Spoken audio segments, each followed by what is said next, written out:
Barrie, Ontario is a suburb of Toronto.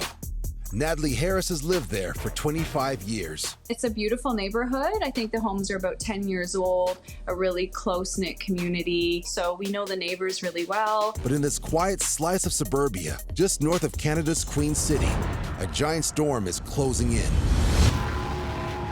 Wind has already started to play havoc across town, and Natalie and her son decide to take cover. So I went to the basement, and about a minute later, the tornado was above the house. Tornado! Tornado! It's coming toward us! Oh my God! Holy My son and I grabbed a blanket and we went into the basement with the dogs, and we weren't in the basement for maybe even a minute, and suddenly there was just this unbelievable noise. And the house was shaking, and it was just this loud roar. And my son was like, that sounds like a tornado. The dust was falling down on us. And it happened for about 5 or 10 seconds. And I said, I have to go up and see what happened.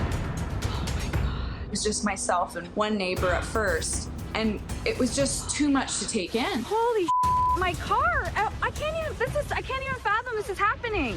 I was a paramedic for 11 years, and I've dealt with a lot of different disasters and tragic situations, but I couldn't even find any words. Holy we just lived through a tornado. Every time I turned and looked up and down and around, it was worse. And suddenly people started coming out of their houses. We were just going door to door, running to these homes and yelling inside. Come outside!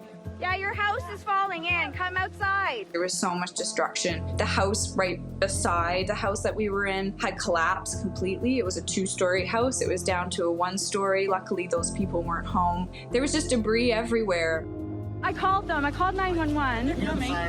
One of the things that I saw immediately when I walked outside was there was a car flipped over on its roof in the driveway across the road, and also my own vehicle had been picked up and dropped several meters away from where I had parked it. So all the glass and the windows were shattered out of the vehicle. There was like washers and dryers in front of houses. There was just so much insulation, it looked like snow. Oh my God. This closet. Oh my God. Okay. The destruction, it has ruined 71 homes. Oh my God. John's roof is gone. It's just such a coincidence and luck and a blessing that no one was killed in this tornado. Certain neighbors were gone away. Their houses were destroyed and they weren't home. 11 people did end up going to hospital, some with serious injuries, but nothing life-threatening, and everyone has been discharged. I think the most severe injury was a broken bone. So we're just so lucky that no lives were lost. With their community ravaged by the EF2 tornado, the people of Barrie waste no time helping neighbors get back on their feet. It was already a pretty close-knit neighborhood, but this has truly brought the community together. They just really wanted to make sure that everyone had what they needed, because it was going to be a long time to clean up, and it still will be.